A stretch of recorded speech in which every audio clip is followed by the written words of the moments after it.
Quando o Papa Leão XIV subiu ao púlpito da Praça de São Pedro, todos esperavam uma homilia tradicional, mas bastou mencionar o nome, Jair Bolsonaro, para que o mundo parasse. O que viria a seguir foi algo que nem os mais próximos conselheiros do Vaticano esperavam ouvir. O mundo prendeu a respiração e o Brasil nunca mais será o mesmo.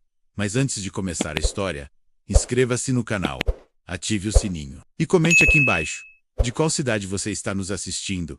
Era uma manhã de primavera em Roma. O céu estava limpo e o sol refletia em cada detalhe das imponentes colunas da Praça de São Pedro. Milhares de peregrinos, fiéis e jornalistas se espalhavam por todos os cantos da praça, aguardando ansiosamente a homilia do Papa Leão XIV recém-possado. Já conhecido por suas declarações firmes e fora do protocolo tradicional do Vaticano, dentro dos bastidores da Santa Sé, o clima era de expectativa tensa. Os cardeais mais próximos murmuravam entre si, já conhecedores da ousadia do novo pontífice. O sermão que seria proferido naquele dia havia sido mantido em segredo absoluto, revisado por pouquíssimas pessoas. Sabia-se apenas que não seria uma fala comum.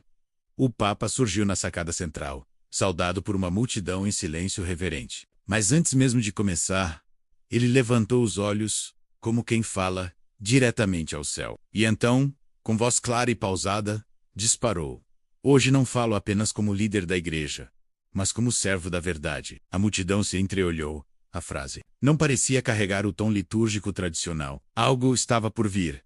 E veio: "Quero falar sobre o Brasil." Um murmúrio percorreu toda a praça. Câmeras se aproximaram. Microfones foram erguidos. O mundo, sem saber, estava prestes a assistir a um dos momentos mais inesperados da história recente da Igreja Católica. O Papa fez uma breve pausa e então disse: "Existe um homem que, mesmo diante de perseguições, se manteve firme. Jair Messias Bolsonaro." O nome soou como um trovão no silêncio da praça. O impacto foi imediato. Algumas pessoas arregalaram os olhos, outras seguraram a respiração. A imprensa, atônita, começou a transmitir ao vivo o discurso, agora com prioridade máxima. Leão XIV não hesitou. Ele sabia que suas palavras ecoariam por muito tempo. E era justamente isso que queria. O que está acontecendo no Brasil não é apenas uma disputa política. É uma batalha espiritual. É a luta entre a verdade e a mentira, entre a fé e a zombaria, entre a liberdade e o controle. O Papa prosseguiu apontando os perigos da manipulação midiática, da criminalização da fé cristã e da tentativa de silenciar vozes que representam uma parte significativa do povo brasileiro. Não se trata de defender uma figura política. Trata-se de reconhecer que há uma parcela do povo brasileiro sendo atacada, ignorada e marginalizada por suas crenças, valores e visão de mundo. Os minutos que se seguiram pareciam uma eternidade para quem assistia. A Praça de São Pedro estava completamente paralisada. Nem mesmo os pombos se moviam. Era como se o tempo tivesse parado para ouvir aquelas palavras. Naquele instante, do outro lado do Atlântico, em Brasília, em São Paulo, no interior do Acre ou numa pequena cidade do Rio Grande do Sul, pessoas assistiam ao vivo o pronunciamento, com olhos marejados e coração apertado. Era como se, finalmente, alguém estivesse dizendo o que muitos sentiam e não conseguiam expressar. Horas após o pronunciamento do Papa Leão XIV, o mundo ainda tentava processar o impacto das suas palavras. A Praça de São Pedro esvaziava lentamente, mas as redes sociais explodiam em debates, elogios, críticas e, acima de tudo, perplexidade. Jamais, em séculos de tradição papal, um nome político havia sido citado com tanta ênfase e com um tom de defesa tão explícito no Vaticano. Assessores do Papa estavam atônitos. Alguns cardeais mais conservadores viam com preocupação o fato de o pontífice ter se posicionado de maneira tão direta. Outros, no entanto, enxergavam ali uma ação ousada e necessária. Um gesto de quem não queria apenas liderar espiritualmente, mas também abrir os olhos do mundo para aquilo que muitos se recusavam a ver. Jornais internacionais estamparam a notícia em suas capas. Papa rompe o silêncio. Menciona Bolsonaro. Em discurso global, dizia um jornal americano. O país questionava: o que o Vaticano está tentando dizer ao mundo? Já a imprensa brasileira se dividia. Alguns portais tentavam minimizar, outros inflamavam ainda mais a repercussão. Enquanto isso, nas redes sociais, hashtags como Papa Leão Cive, Bolsonaro Verdade, Intri ou Vê Brasil, estavam entre os assuntos mais comentados do mundo. Líderes religiosos de várias partes do planeta gravaram vídeos em apoio ao Papa. Evangélicos, católicos e até membros de outras denominações reconheceram a ousadia do pronunciamento. No Brasil, o povo reagia com emoção. Grupos se formavam espontaneamente em praças públicas. Igrejas recebiam mais fiéis do que o normal, e correntes de agradecimento se multiplicavam. Era como se, após anos de censura velada, alguém de fora finalmente tivesse dado voz à angústia silenciosa de milhões de brasileiros, do outro lado do espectro político. As reações foram intensas. Alguns líderes tentaram desqualificar o discurso do Papa, insinuando que ele havia sido influenciado ou mal informado. Outros optaram pelo silêncio, talvez temendo que qualquer comentário inflamasse ainda mais a base conservadora do país. Na ONU, diplomatas discutiam reservadamente sobre o alcance político daquele gesto. Seria uma nova era da Igreja, uma tentativa de recolocar o catolicismo no centro das grandes decisões mundiais, ou apenas um ato isolado de coragem? Enquanto o mundo tentava entender, Jair Bolsonaro permaneceu calado. Nenhuma nota oficial, nenhum vídeo, nenhuma declaração, apenas uma imagem sua foi publicada por um de seus filhos, sentado em silêncio diante da televisão, com a mão no peito. A legenda dizia apenas: "Obrigado, Santo Padre." Em comunidades simples do Brasil, aquela imagem se tornou símbolo. Imprimiram cartazes, camisetas, faixas. Pessoas que jamais haviam se envolvido com política sentiam que, pela primeira vez, alguém os reconhecia. Não por ideologia, mas por fé, por valores, por princípios. Analistas políticos começaram a revisar seus cenários para as eleições. Pesquisas de opinião registraram uma súbita oscilação na popularidade de Bolsonaro, mesmo sem ele dizer uma palavra. Parecia que, ao falar por ele, o Papa havia rompido uma barreira que nem os mais fiéis aliados haviam conseguido ultrapassar. E o próprio Vaticano sabia que aquilo não era um simples acontecimento, era o início de algo maior. Na manhã seguinte ao turbilhão causado pelas palavras do Papa, o Brasil ainda despertava em meio a uma atmosfera estranha. Algo no ar parecia diferente. Não era apenas a repercussão internacional, era a sensação de que algo simbólico havia sido rompido. As rádios populares comentavam. Os cafés matinais exibiam trechos do discurso. E nos ônibus lotados, o povo assistia aos vídeos em seus celulares, repetidas vezes, como se tentassem absorver cada palavra novamente. Enquanto isso, dentro dos muros da residência do ex-presidente Jair Bolsonaro, o silêncio predominava. Ele acordou cedo, como de costume, mas aquele dia não seria como os outros. Seus auxiliares mais próximos notaram. Ele não havia dito uma palavra sequer sobre o pronunciamento. Nem uma linha nas redes sociais, nem um stories, nada. Era como se estivesse refletindo profundamente sobre o impacto daquilo tudo. Por volta das 10 da manhã, um telefone tocou. Mas não era um telefone qualquer. Era uma linha segura, pouco usada, que Bolsonaro mantinha para contatos diplomáticos e institucionais. Do outro lado, uma voz em italiano, porém cuidadosamente traduzida por um intermediário. Sua Santidade, desejo uma conversa privada com o senhor. Bolsonaro não respondeu de imediato. Levantou-se, caminhou até a janela e olhou para o céu por alguns instantes. Então respondeu com voz firme: "Estou à disposição." Meia hora depois, a ligação foi restabelecida. E por alguns minutos, dois homens que jamais se encontraram pessoalmente, mas que agora estavam conectados por algo maior que a política ou a fé, conversaram em tom sereno e respeitoso. O Papa começou. "Senhor Bolsonaro, minhas palavras ontem não foram motivadas por política, mas pela necessidade de lembrar ao mundo que a fé não pode ser ridicularizada e que a justiça não deve ser seletiva." Bolsonaro ouviu, sem interromper, apenas ao final respondeu: "Santo Padre, eu não esperava por aquilo, nunca imaginei ouvir meu nome na Praça de São Pedro. Não sei se sou digno, mas agradeço, porque o Senhor falou por milhões que não." Tem voz, houve um silêncio breve na linha. O Papa então disse algo que tocou Bolsonaro profundamente. Nem sempre os profetas são bem-vindos em suas terras, mas Deus conhece os corações. E eu senti que era hora de dizer o que precisava ser dito. A conversa durou cerca de 20 minutos. Não houve pedidos, não houve promessas, apenas dois homens falando sobre verdade, sobre fé, sobre o papel da liderança em tempos sombrios. Ao final, o Papa fez um pedido simbólico. Continue firme. Mesmo que o mundo zombe, mesmo que muitos virem o rosto, continue. O tempo revela quem estava certo. Bolsonaro encerrou a ligação com os olhos. O mídia era como se tivesse ouvido uma confirmação que há tempos buscava.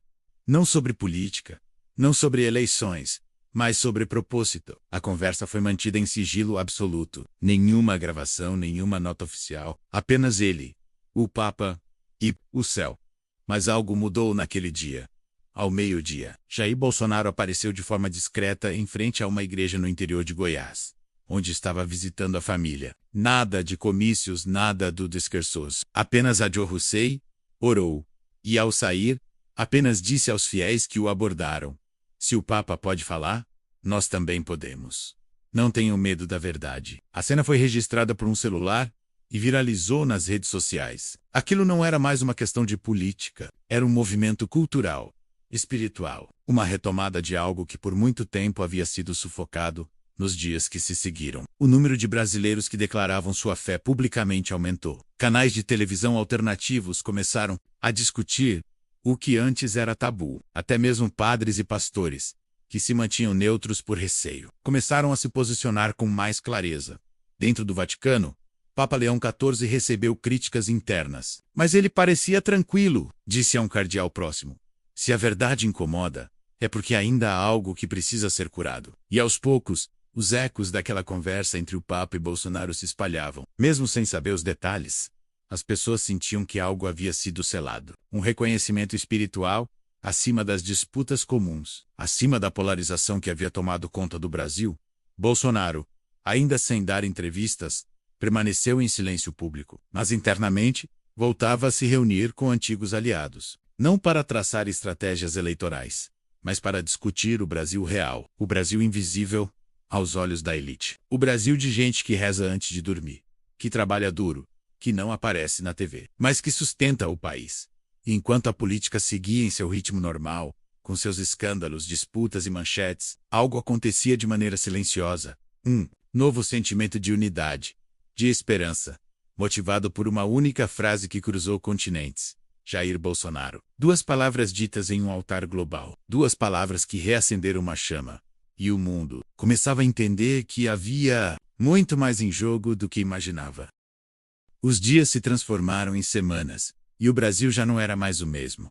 Algo havia sido tocado profundamente na alma do povo. O pronunciamento do Papa, a conversa silenciosa com Bolsonaro e o gesto humilde do ex-presidente, ajoelhado em oração, não foram meros eventos. Foram gatilhos de algo maior. Um despertar. Nos bairros humildes, as pessoas comentavam nas calçadas, nos salões de beleza, nas filas de padaria: você viu o que o Papa falou? E aquele vídeo do Bolsonaro na igrejinha? Não eram mais apenas apoiadores políticos debatendo. Eram famílias comuns, idosos, jovens, religiosos de todas as vertentes, unidos por algo que há muito tempo parecia esquecido. A sensação de que ainda havia líderes dispostos a enfrentar o sistema. Na elite política, porém, o incômodo era evidente. O silêncio de Bolsonaro tornava-se mais poderoso do que qualquer discurso. Não era mais o político falando, mas o símbolo de uma resistência silenciosa que crescia a cada dia. E isso apavorava certos setores. Manchetes começaram a surgir, investigações reabertas, tentativas de censura em redes sociais, movimentos judiciais para impedir sua elegibilidade. Mas o efeito parecia o oposto do esperado. Quanto mais tentavam silenciá-lo, mais crescia a sensação de injustiça entre o povo. Enquanto isso, Papa Leão XIV seguia com sua missão. Seus próximos pronunciamentos mantinham o tom firme e moral. Citava a importância da liberdade religiosa, a necessidade de líderes éticos e o perigo de se usar instituições para perseguir ideias. Embora jamais tenha repetido o nome de Bolsonaro em público, a mensagem era clara e ressoava como um eco insistente nos corredores do poder. Em resposta, movimentos espontâneos começaram a surgir no Brasil. Marcha pela Verdade, círculos de oração pela liberdade, caminhada pela justiça. Não havia partido organizando, nem lideranças definidas. Eram o povo, reunido por algo que nem a mídia entendia direito. A fé tinha voltado a ocupar o centro do debate público. E com ela, a coragem. Certo dia, durante uma dessas caminhadas, uma idosa segurava um cartaz feito à mão que estampava a seguinte frase: eu não entendo de política, mas sei reconhecer um homem de fé quando vejo um. Obrigada, Papa. Obrigada, Bolsonaro. A imagem viralizou em instantes. Dentro de sua casa, Bolsonaro assistia tudo com cautela, evitava entrevistas, fazia apenas aparições pontuais, mas ouvia tudo. Seus conselheiros o pressionavam para agir para discurser, para usar aquele momento. Mas ele hesitava. Não é hora de falar. É hora de deixar que as pessoas sintam, dizia ele. Mas então, algo inesperado aconteceu. O Papa, em uma nova viagem pastoral, desta vez em Aparecida, no Brasil, anunciou de última hora uma parada inédita e dessa vez convidou o próprio Bolsonaro para um encontro reservado. A imprensa entrou em frenesi, mas o evento foi fechado, sem jornalistas, sem câmeras, apenas os dois. E Deus. Segundo fontes próximas ao Vaticano, o encontro durou cerca de 40 minutos. Houve oração, houve escuta, houve lágrimas. Não se sabe exatamente o que foi dito, mas eles saíram. Os dois se cumprimentaram com um gesto simbólico. Papa tocou o ombro de Bolsonaro e disse em bom português: a verdade sempre encontra seu caminho. A imagem foi registrada por um fotógrafo amador, de longe, mas bastou para virar manchete no mundo todo. Dias depois, Bolsonaro publicou uma única mensagem em suas redes sociais, em letras brancas sobre fundo preto. Eles tentaram apagar a luz, mas esqueceram que a luz não depende da permissão das trevas para brilhar. A mensagem teve milhões de compartilhamentos. E por todo o país. O que antes era revolta, transformava-se em esperança. O Brasil não estava mais em silêncio, estava acordando nas semanas seguintes. Movimentos conservadores passaram a se organizar de maneira estratégica, mas sem perder a essência. Foco em valores, fé, família, verdade. Candidatos antes desacreditados voltaram a crescer nas pesquisas. Mas mais do que uma corrida eleitoral, o que se via era uma reconstrução cultural, um movimento silencioso mas profundo.